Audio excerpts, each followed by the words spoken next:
Parte 2. A Trincheira. Capítulo 8. 22 meses depois. Bryce Killan tropeçou para fora do banheiro do Corvo Branco. O metamorfo leão fuçando seu pescoço, as mãos largas agarrando sua cintura. Foi fácil. O melhor sexo que tivera em 3 meses. Talvez mais que isso. Talvez ela ficasse com ele por um tempo. Talvez devesse perguntar o nome dele. Não que aquilo importasse. Seu encontro era no bar VIP no outro extremo da boate merda, naquele instante.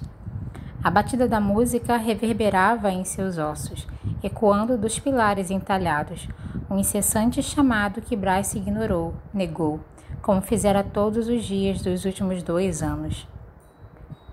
Vamos dançar? As palavras do leão de cabelo dourado ressoaram no ouvido de Bryce quando ele pegou a mão dela para arrastá-la na direção da multidão fervilhante nas pedras seculares da pista de dança.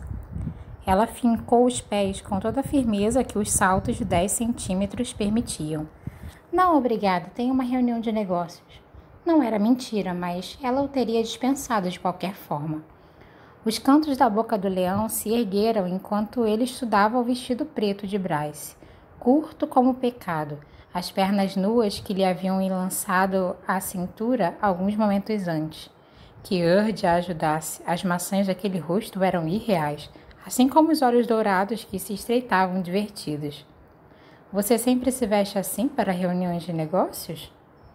Sim, quando os clientes de sua chefe insistiam em um encontro em solo neutro, como o Corvo, temerosos de quaisquer feitiços de monitoramento que o Jezebel usasse na galeria. Bryce jamais teria entrado ali. Muito raramente havia voltado, por vontade própria. Estivera bebendo água gasosa no bar comum dentro da boate, não no VIP do mezanino, onde supostamente deveria ter se sentado, quando o leão se aproximou com aquele sorriso espontâneo e aqueles ombros largos. Bryce sentira a tamanha necessidade de uma distração para esquecer a tensão que se avolumava a cada minuto passado ali, que mal havia terminado o drink antes de arrastá-lo para o banheiro. O leão tinha ficado mais que contente em obedecer. Obrigada pela companhia, agradeceu Bryce, seja qual for seu nome. Levou o tempo de um piscar de olhos para que o metamorfo se desse conta de que ela falava sério sobre a reunião de negócios. Rubor corou suas bochechas bronzeadas. Não posso pagá-la, disparou então. Foi a vez de Bryce piscar. Em seguida, jogou a cabeça para trás e gargalhou. Simplesmente perfeito. Ele achava que ela era uma das prostitutas a serviço de riso. Prostituição sagrada, explicara ao empresário certa vez. Como a boate fora construída sobre as ruínas de um templo do prazer, era seu dever manter a tradição. É por conta da casa, cantarolou ela, dando um tapinha na bochecha do leão antes de se virar na direção do cintilante bar dourado no mezanino de vidro debruçado sobre o espaço cavernoso. Bryce não se permitiu olhar para a cabine aninhada entre os 2 pilares desgastados. Não se permitiu ver quem poderia estar sentado ali. Não era Juniper, ocupado demais para algo além de um brunch ocasional, e com certeza não era Fury, que nem se importava em atender suas ligações ou responder às suas mensagens ou mesmo visitar a cidade. Bryce endireitou os ombros, afastando aqueles pensamentos. Os metamorfos jaguares, montando guarda no topo da luzente escadaria dourada que ligava o templo convertido ao mezanino VIP, afastaram a corda de veludo preto para deixá-la passar. 20 banquetas de vidro ladeavam o bar de ouro maciço, e apenas 1/3 delas estava ocupado. Vanir de todas as castas se sentavam ali, nenhum humano, no entanto. Exceto Bryce, se é que a semiférica contava. Seu cliente já ocupava um assento na extremidade oposta do bar. O terno escuro apertado na silhueta avantajada, o longo cabelo negro esticado para trás, revelando um rosto anguloso e olhos retintos. Bryce desfiou os detalhes para si mesma enquanto caminhava até ele, rezando para que não fosse o tipo capaz de salientar que ela estava tecnicamente 2 minutos atrasada.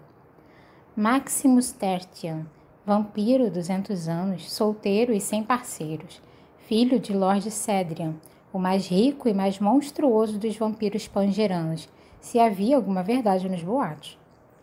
Conhecido por encher banheiras com o sangue de virgens humanas, banhando-se em juventude em sua gélida fortaleza nas montanhas.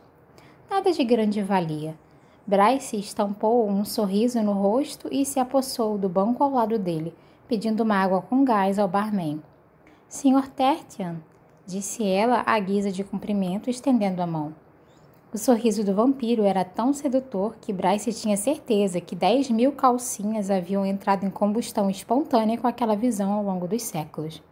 Senhorita Killan, ronronou ele, pegando a mão de Bryce e roçando um beijo no dorso. Os lábios do vampiro se demoraram o bastante para que ela precisasse suprimir o impulso de puxar os dedos. É um prazer conhecê-la pessoalmente. O olhar dele encontrou o seu pescoço. Em seguida, desceu para o colo exposto pelo decote do vestido. Sua empregadora pode ter uma galeria cheia de arte, mas é você a verdadeira obra-prima. Ah, por favor. Bryce abaixou a cabeça, forçando um sorriso. Você diz o mesmo para todas as garotas? Apenas para as apetitosas. Uma oferta de como aquela noite poderia acabar se quisesse, com ela sendo chupada e fudida. Ela não se importou em informar a ele que já tinha saciado aquela necessidade em particular, exceto a parte da chupada. Gostava de seu sangue onde estava, muito obrigada. Ela enfiou a mão na bolsa, pegando uma estreita pasta de couro, uma réplica perfeita das usadas no Corvo, para entregar a conta aos clientes mais exclusivos. Seu drink é por minha conta. Ela deslizou a pasta na direção dele com um sorriso. Maximus espiou a documentação de uma propriedade do busto de ônix, com mais de 5.000 anos, de um lorde vampiro morto havia muito. O acordo tinha sido um triunfo pessoal de Bryce. Depois de semanas sentindo o terreno, estudando potenciais compradores com a chance de arrematar um artefato raro antes dos rivais.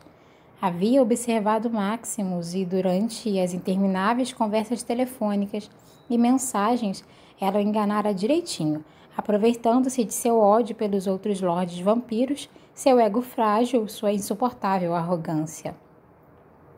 Foi preciso força de vontade para suprimir o sorriso quando Maximus, nunca Max, assentiu enquanto lia, dando a ele a ilusão de privacidade.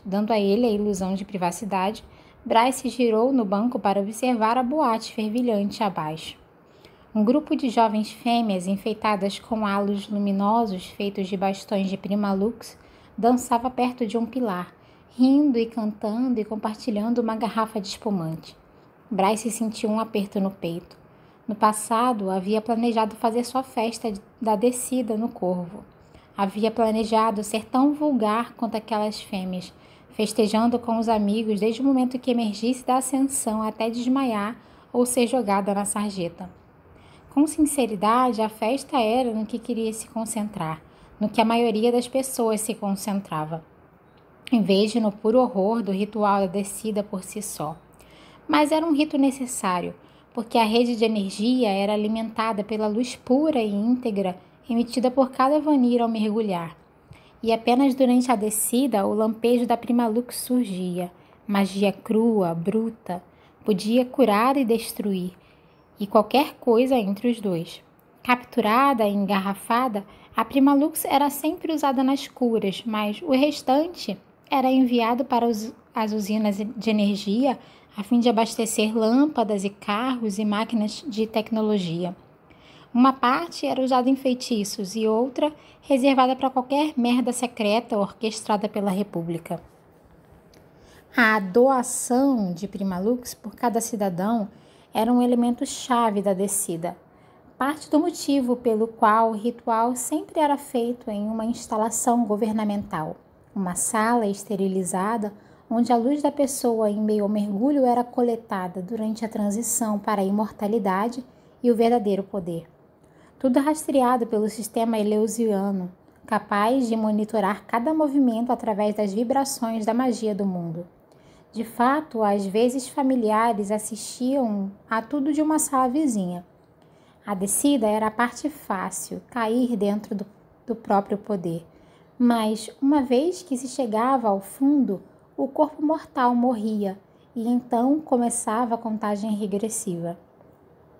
Poucos minutos eram concedidos para a corrida de volta à vida antes que o cérebro desligasse por completo pela falta de oxigênio.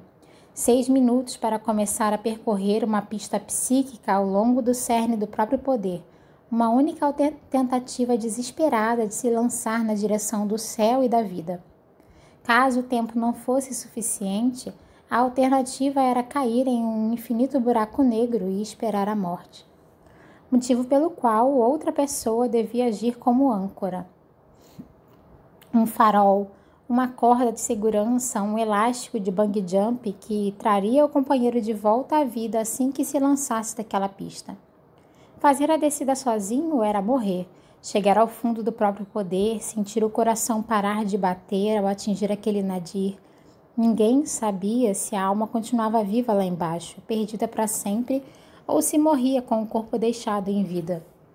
Por isso, âncoras geralmente eram da família, pais ou irmãos ou amigos leais, alguém que não o deixaria para trás, ou um funcionário público que tinha a obrigação legal de não o fazer. Alguns alegavam que os 6 minutos eram a busca, que durante esse tempo a pessoa encarava as profundezas da própria alma, mas depois disso não havia esperança de sobrevivência. Apenas ao se fazer a ascensão e alcançar o limiar da ressurreição, transbordando com poder renovado, era que a imortalidade podia ser conquistada.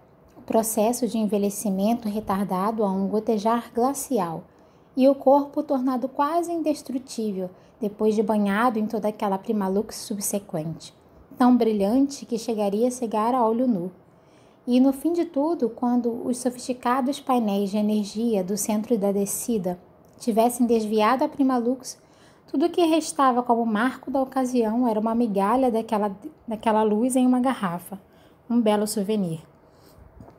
Atualmente, com as festas de descida, como aquela a todo vapor no andar de baixo, os recém-imortais transformavam o suprimento da própria primalux em lembranças para presentear os amigos. Bryce havia imaginado bastões luminosos e chaveiros com os dizeres: "Beije meu traseiro brilhante." Danica só queria copos de shot. Bryce enterrou a antiga dor no peito enquanto Maximus fechava a pasta com um estalo, a leitura concluída. Uma pasta idêntica aparecera na mão do vampiro. Em seguida, ele a deslizou pela superfície dourada do bar. Bryce deu uma olhada no cheque em seu interior, na quantia exorbitante que o vampiro oferecia, como se não passasse de um papel colorido, e sorriu outra vez. Mesmo que alguma parte da semiférica se encolhesse devido ao pequeno detalhe de que ela não receberia nenhuma parte da comissão para aquela peça. Por qualquer peça na galeria de Jezebel, aquele dinheiro tinha outro destino. Foi um prazer negociar com você, Sr. Tertian. Pronto, feito. Hora de ir para casa, pular na cama e se aninhar com Cynrix. A melhor comemoração em que podia pensar no momento. Mas uma forte e pálida mão pousou na pasta. Já de saída? O sorriso de Maximus se alargou de novo. Seria uma pena uma belezinha como você sair quando eu estava prestes a pedir uma garrafa de Cerate. A garrafa do espumante do sul de Valbara custava no mínimo 100 marcos de ouro e aparentemente fazia babacas como aquele acreditarem que lhes dava o direito à companhia feminina. Bryce lhe deu uma piscadela, tentando guardar a pasta com o cheque na bolsa aberta. Achei que seria você a lamentar caso uma belezinha como eu partisse, Sr. Tertian. A mão do vampiro continuava sobre a pequena pasta de couro. Pelo que paguei a sua chefe por esse acordo, imagino que tenha direito a algumas regalias. Bem, aquilo era um recorde. Ser confundida com uma prostituta 2 vezes em menos de 10 minutos. Ela não tinha o menor desprezo pela profissão mais antiga do mundo, apenas respeito e às vezes pena. Mas ser confundida com uma daquelas mulheres havia levado a mais incidentes infelizes do que gostaria. Lamento, mas tenho outro compromisso, disse Bryce, mantendo a calma. A mão de Maximus deslizou para seu punho, segurando com força.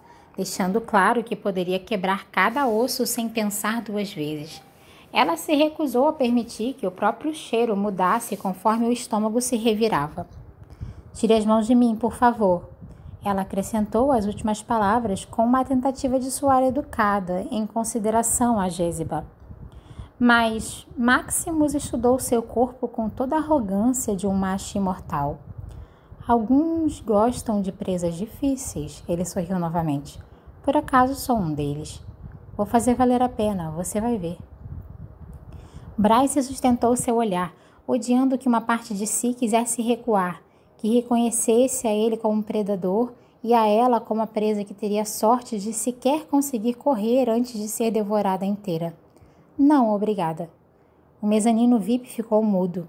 A onda de silêncio, um sinal claro de que um predador maior, mais perigoso, havia chegado. Ótimo.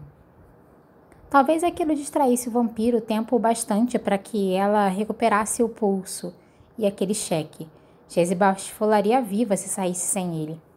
De fato, o olhar de Maximus pairava acima do ombro da semiférica, na direção de quem quer que tivesse entrado.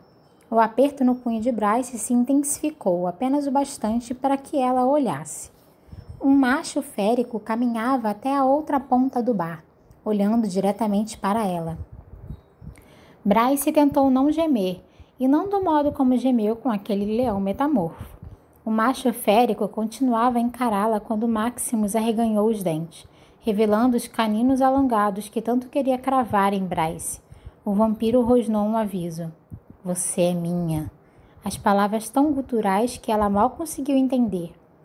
Bryce suspirou quando o macho férico se sentou no bar e pediu uma bebida ao sílfide de cabelo prateado atrás do balcão.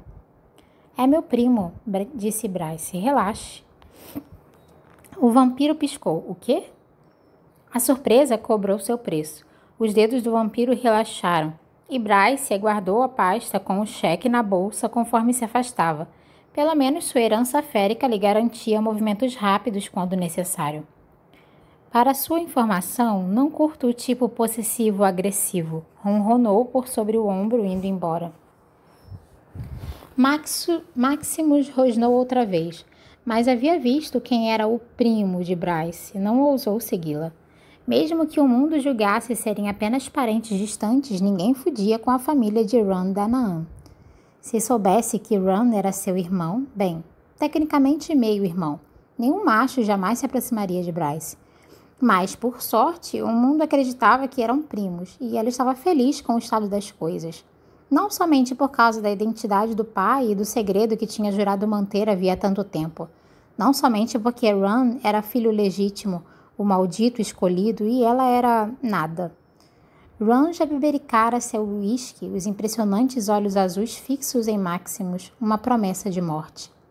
Bryce estava quase tentada a deixar Ron escorraçar Maximus de volta ao castelo dos horrores do papai, mas tinha trabalhado duro naquele acordo.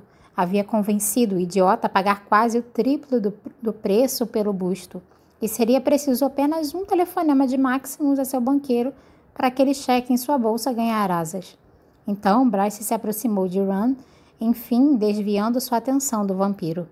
A camiseta preta e a calça jeans escura do irmão pareciam justas o bastante para exibir os músculos pelos quais os féricos se matavam, e que um bocado de pessoas no andar VIP agora secava. Os braços dourados, completamente tatuados, entretanto, eram coloridos o suficiente para irritar seu pai. Assim como a fileira de argolas em uma orelha pontuda e o liso cabelo preto que batia na cintura, exceto na lateral raspada. O conjunto anunciava aos berros: vá se foder, papai. Mas Ron ainda era um macho férico, ainda 50 anos mais velho, ainda um babaca tirânico sempre que Bryce o encontrava ou a seus amigos, ou seja, sempre que não podia evitar. Ora, começou Bryce acenando o agradecimento ao barman quando uma garrafa de água gasosa apareceu à sua frente. Ela tomou um gole, bochechando as bolhas para limpar o gosto de leão e alfa babaca. Veja quem decidiu parar de frequentar boates de rock poser e começar a andar com as crianças descoladas. Parece que o escolhido finalmente ficou legal. Sempre esqueço como você é irritante, comentou Ron na guisa de um cumprimento. E não que seja de sua conta, mas não estou aqui para me divertir. Bryce observou o irmão. Nenhum sinal de Aster naquela noite e, olhando para ele, salvo pelos óbvios sinais do legado físico da linhagem estrelada, nada indicava que pudesse ser ungido por Luna ou pela genética a fim de alcançar seu povo aos píncaros. Mas fazia anos que não conversavam de verdade. Talvez Ron tenha rastejado de volta à fenda. O que seria uma pena, levando em conta a merda que fora tirá-lo de lá em primeiro lugar. Há uma razão para sua presença aqui? Outra que não arruinar a minha noite? Perguntou Bryce. Ron bufou. Vejo que ainda fica feliz em bancar a secretária vadia. Babaca mimado. Por alguns cintilantes anos, os dois haviam sido melhores amigos. Uma dupla dinâmica contra o filho da puta número 1, também conhecido como o macho férico que os gerou. Mas aquilo eram águas passadas. Ron havia se certificado disso. Ela franziu o senho para a pista lotada abaixo, esquadrinhando a multidão em busca de qualquer sinal dos dois amigos que seguia Ron para todo canto, ambos um pé no saco. Como entrou aqui, afinal? Mesmo um príncipe férico tinha de enfrentar a fila para entrar no Corvo.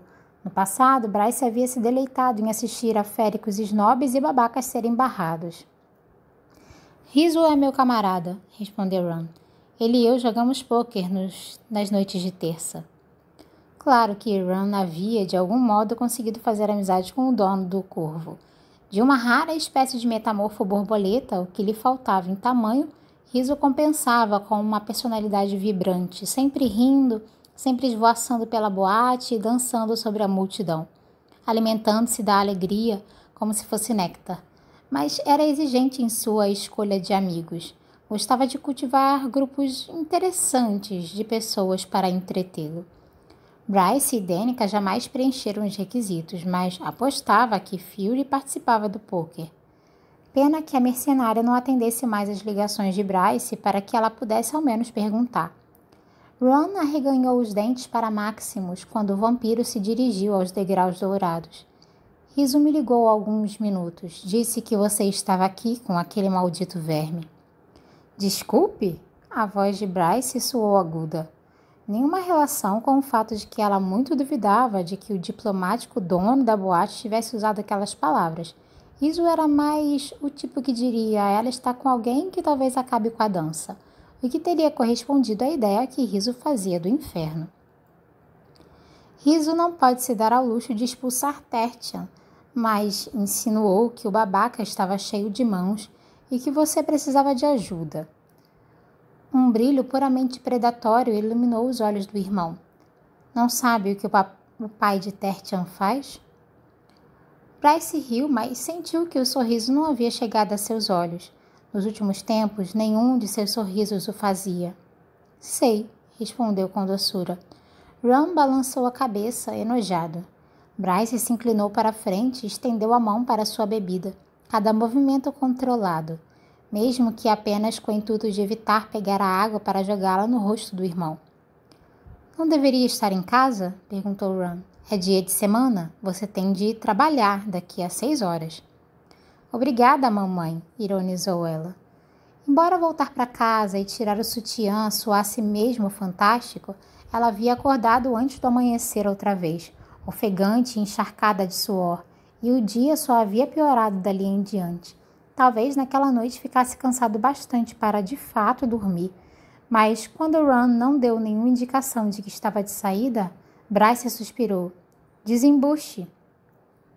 Havia outro motivo para Ron ter se despencado até ali. Sempre havia considerado quem o gerara.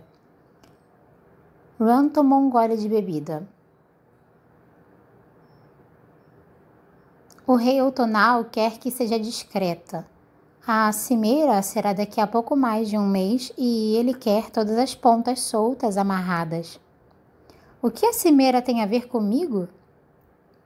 A reunião de cúpula acontecia a cada 10 anos, o encontro dos poderes vigentes em Valbara, com a finalidade de debater quaisquer questões e diretrizes que os Estery assim ordenasse.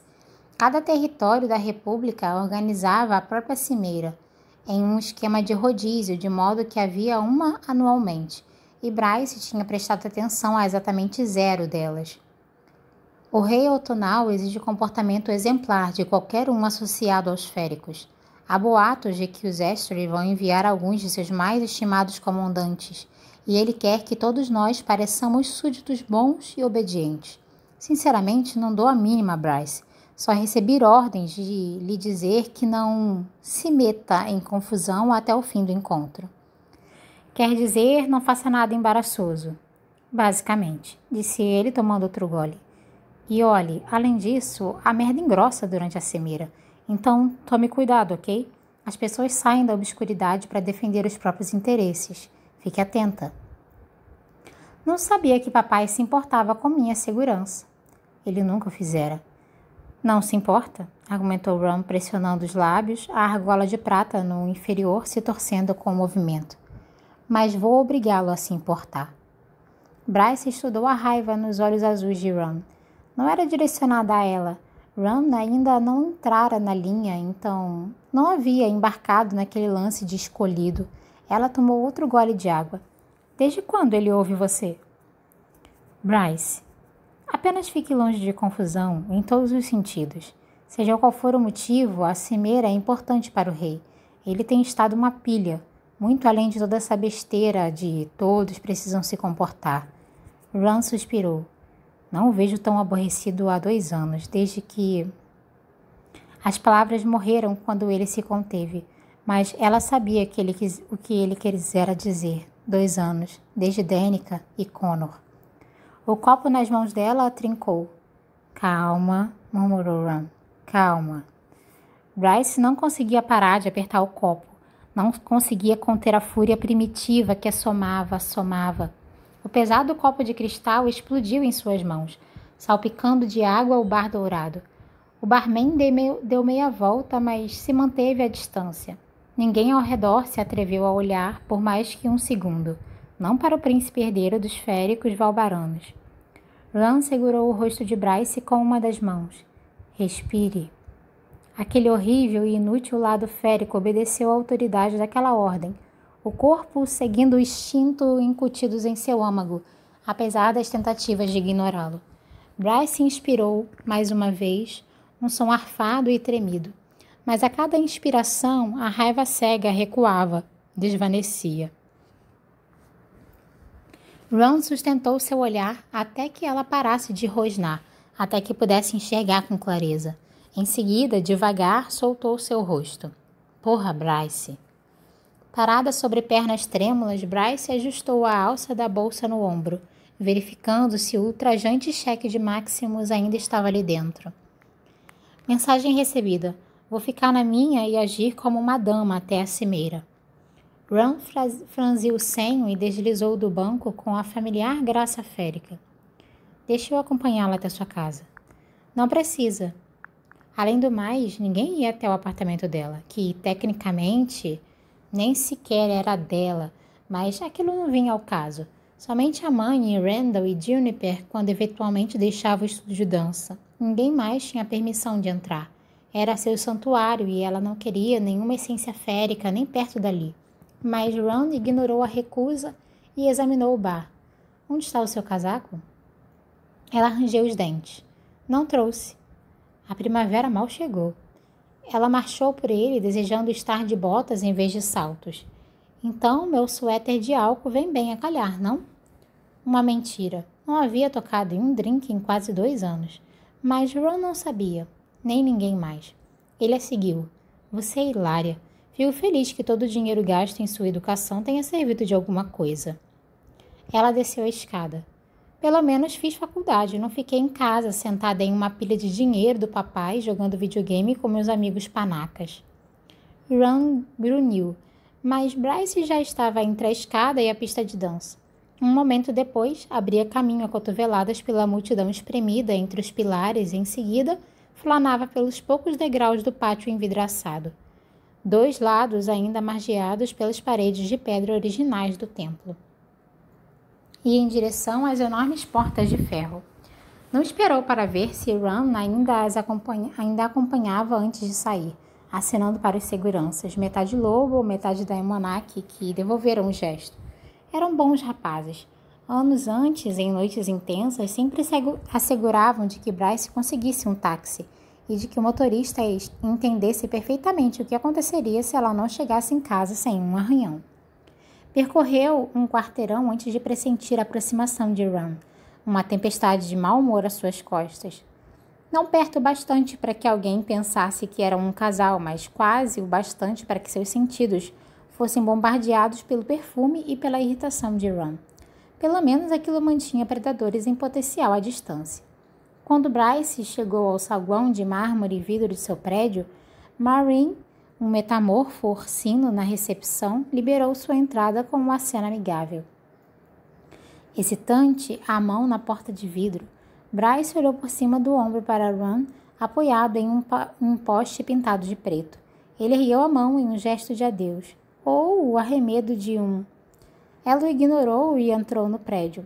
Um rápido olá para Maureen, uma subida de elevador até a cobertura, 5 andares acima e o pequeno corredor cor de creme surgiu. Ela suspirou, os saltos afundando na felpuda passadeira azul cobalto que ligava seu apartamento ao do outro lado do corredor e abriu a bolsa. Achou as chaves com a ajuda do brilho do orbe de Primalux do abajur sobre a mesa escura encostada à parede, sua radiância banhando a orquídea branca derramada sobre a madeira. Bryce destrancou a porta, primeiro com a chave, em seguida pôs o dedo no leitor ao lado da maçaneta. As sólidas travas e os feitiços sibilaram conforme se dissipavam, e ela entrou no apartamento sombrio. O perfume de óleo de lilazes do difusor a acariciou quando Sr. Rix uivou em cumprimento e exigiu ser imediatamente libertado da gaiola. Mas Bryce recostou-se contra a porta. Odiava saber que Ron ainda espreitava da rua, o príncipe herdeiro dos alfas babacas possessivo-agressivo, encarando a enorme parede envidraçada na extremidade da sala à sua frente, esperando que as luzes se acendessem. A batida na porta em 3 minutos seria inevitável se ela se recusasse a acender a luz. Maureen não seria estúpido bastante para impedi-lo. Não a Ron Danaan. Nunca houve uma porta fechada em seu caminho, sequer uma vez em toda a sua vida. Mas ela não estava com disposição para a batalha, não naquela noite. Apertou o interruptor de luz ao lado da porta, iluminando o piso de madeira pálida, os sofás de camurça branca, as coordenadas paredes brancas. Tudo tão impecável quanto no dia em que havia se mudado quase 2 anos antes. Tudo muito acima de seu orçamento. E tudo pago por Danica, por aquele estúpido testamento. Sr. Rix rosnou, a gaiola tremeu. Outro alfa babaca possessivo-agressivo, mas, pelo menos, um pequeno e felpudo. Com um suspiro, Bryce chutou os sapatos dos pés, tirou finalmente o sutiã e foi libertar a pequena fera da sua jaula.